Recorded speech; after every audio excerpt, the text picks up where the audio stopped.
The Welsh Wire, where talent and business connect in West Michigan. The Welsh Wire features moderator Mike Rogers and professional recruiting expert Sherry Welsh in this podcast. Listen in as leaders from a wide array of small to mid-sized West Michigan companies weigh in and share their experiences and insights on a variety of business topics, including employee retention challenges and recruitment success stories. Hello, everybody. It's Mike Rogers. Welcome to the Welsh Wire, sponsored by the Family Business Alliance and featuring Sherry Welsh. We're here today with our show co-produced with our friends at the Family Business Alliance. And joining us today as our special guest, once again, we're welcoming back Anna Gonzalez. Welcome to the Welsh Wire, Anna. Oh, thank you very much. Hi, Sherry. How are you? So good. So good to have you back. Anna is the director of the Family-Owned Business Institute, and she's an assistant professor of management in the Seidman College of Business at Grand Valley State University. We talked in our last show several months ago about some studies that you've done at the Family-Owned Business Institute. But for those who maybe missed that last show, Anna, catch us up a bit again on what you do there at the Institute and your body of work.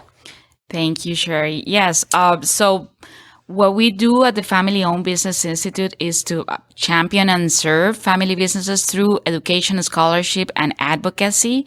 So what that means is that we support faculty who want to do research or create knowledge about family businesses and try then to translate their findings into best practices for the family business community. That's our first thing. And the second one is to create educational opportunities for family businesses from the region to learn more. Wonderful. Yeah. Wonderful. And you've been operating there, the Institute, for about 20 years? The Institute, 20 years. I've been there as a director for 3.5 so far, but the Institute has been there. This is our 20th year. Yeah. Yeah. Wonderful. Wonderful. In our last conversation, we talked a little bit about diversity in family-owned businesses, specifically about women and women leaders in family-owned businesses, which is a great show. If you missed it, please go back and look at our archives because it was a great story that you told about that study. But tell us about the second study that you've done recently. This one had to do with risk-taking and financial performance in family businesses. Tell us a little bit about the data and where you got the data for this study that you conducted on risk-taking in family businesses. Sure, Sherry. So the data we got from, we become members of a global research network about family businesses. So this is a network of around 35 schools around the world. That is coordinated by Babson College. It's called the STEP Project for Family Enterprises. We have conducted 2 surveys. This is from the 2015 survey, which collected data of around 700 family businesses. Great. So a pretty wide and broad spectrum of businesses that you talked to for this survey. That's great. Mm-hmm. That's great. So tell us your hypothesis and what you started with. Tell us all about this. We have always had this idea, and research has supported that idea, that family businesses are risk averse in general, very conservative when it comes to investments, and very risk averse. Okay, and more so than publicly traded companies in comparison to non-family counterparts. So regardless of if they are public or private, family businesses are perceived as risk averse. Wow. Okay. Yeah. Now, the thing is that we were wondering about the relationship with the risk aversion and their financial performance. In finance, you know that the higher the risk, the higher the returns. Of course. Right? Yes. So given that family businesses are risk averse or are perceived as risk averse, you would find that they would be lower performance, right? That would stand to reason. Yes. Right? So when you see research, even though it has been contradictory, sometimes it's very common that family businesses outperform, right? So we said, well, maybe this, notion of risk aversion or family business risk aversion needs to be, research in a more at another level, in a different, Right, you've got contradicting information here. Right, it's contradictory. So we need to disentangle all these let's these explore findings. Yeah, so that's what inspired us. I'm working on this with two other colleagues from Latin America. One Colombian, Jenny Rodriguez. She is also a co-author on the previous study that we talked about, and the other one is Helmut Chavez from Guatemala. And we have this global database of over 700 family businesses around the world.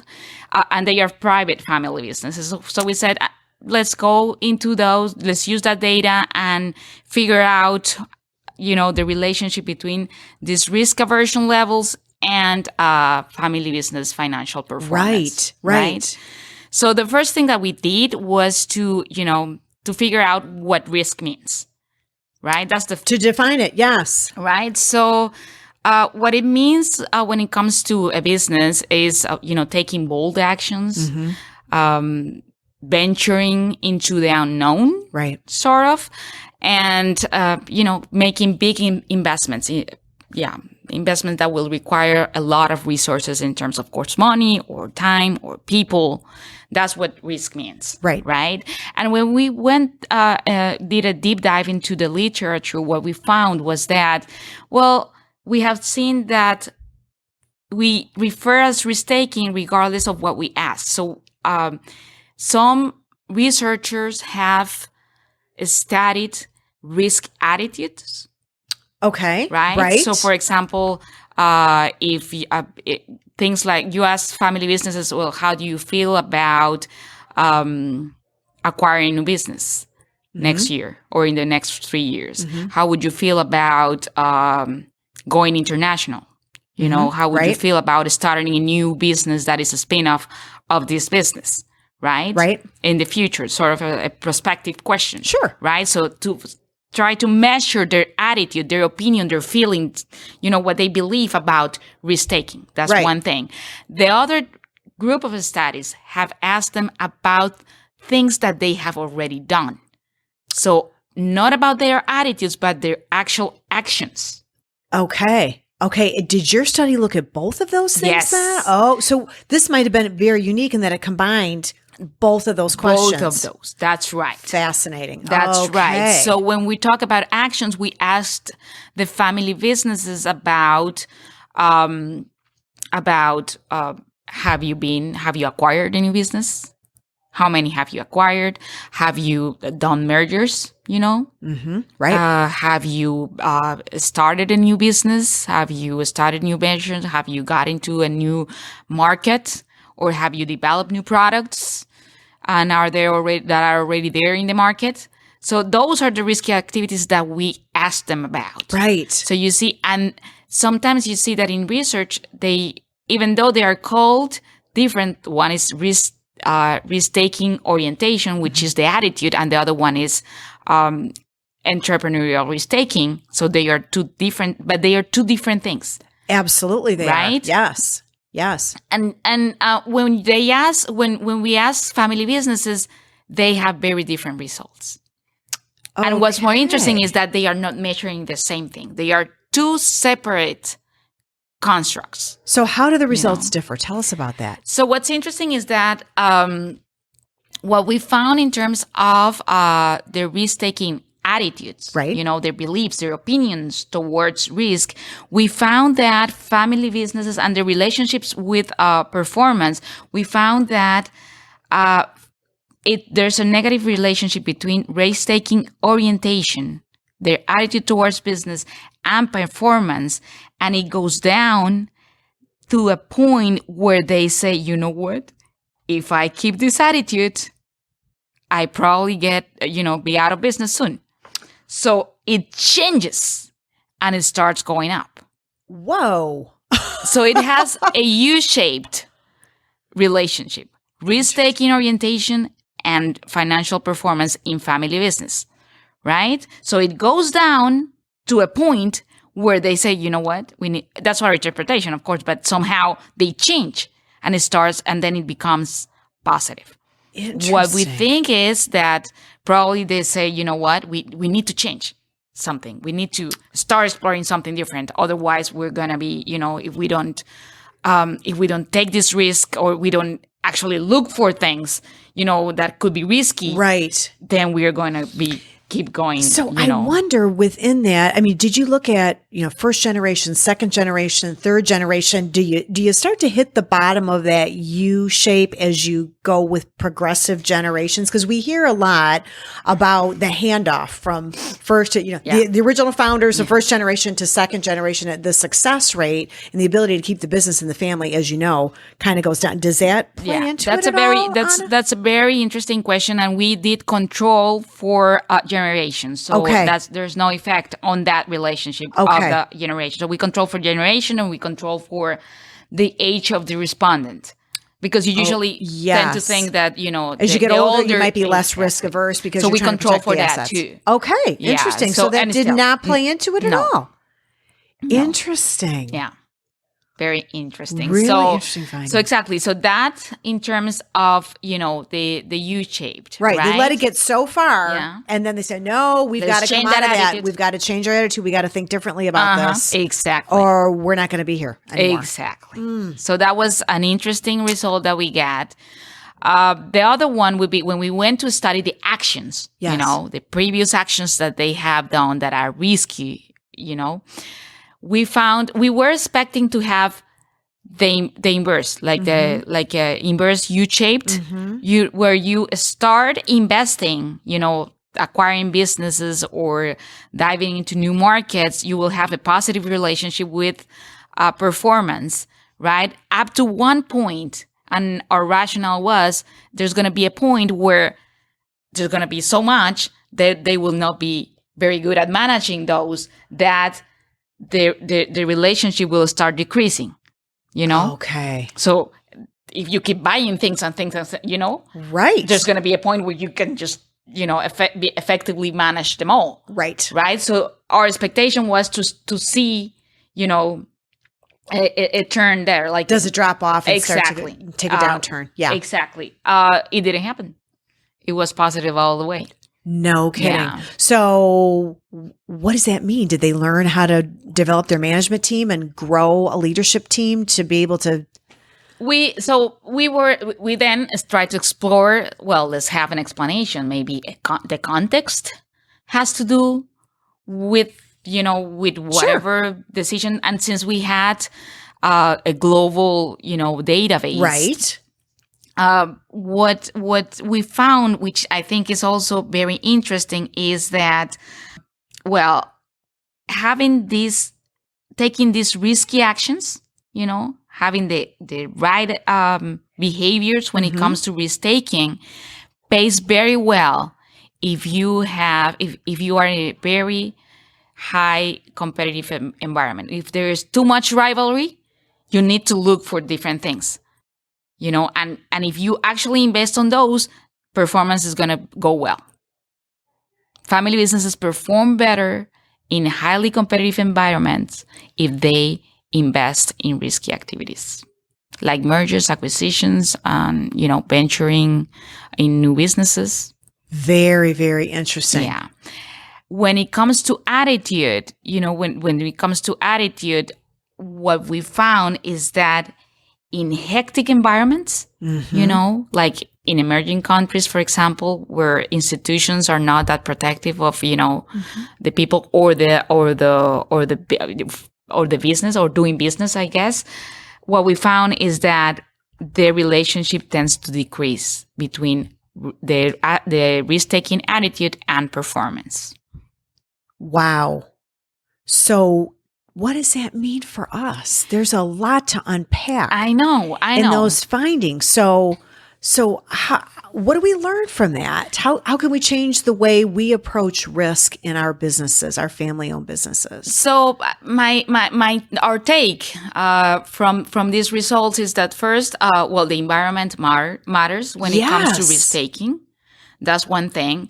The other thing is that family businesses are not unequivocally risk averse.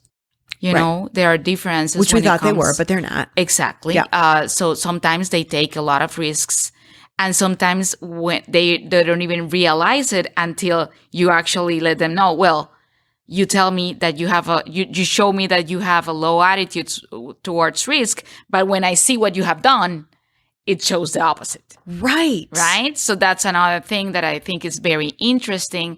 And lastly, when it comes to the attitudes, what I think family businesses could learn from these results is that their attitude is always, like, I don't know. I'm not sure if I will invest. I'm not sure if I will, go down that road. I'm not sure if I will take the risk. But when you have that attitude, you can miss opportunities. Right. So you need to be proactive.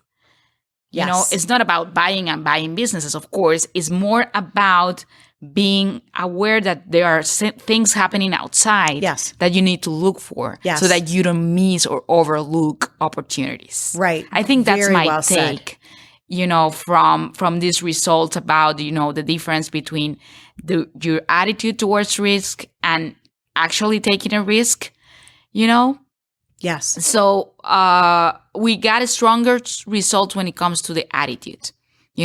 So family businesses have they are lower when their results compared to non-family counterparts when it comes to attitude towards risk. They are lower, they are lower. Yeah, which is interesting.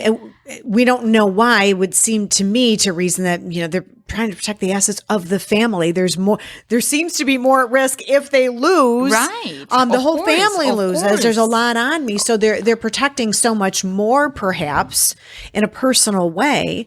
But what I hear you saying is if you are approaching risk taking with that attitude, it might be good to partner up with someone on your leadership team to push the envelope a little bit and be the eyes and ears out there in the larger marketplace to say, what are we missing? What's changing? And to keep pushing us forward. And you mentioned in particular in a highly competitive market. Yeah. Because that's where the biggest risk is to being risk averse. Exactly. Right? Yes, that's an excellent point and take on these results. And what's interesting is you also mentioned, I would say, good practice. So bring others, to give you advice.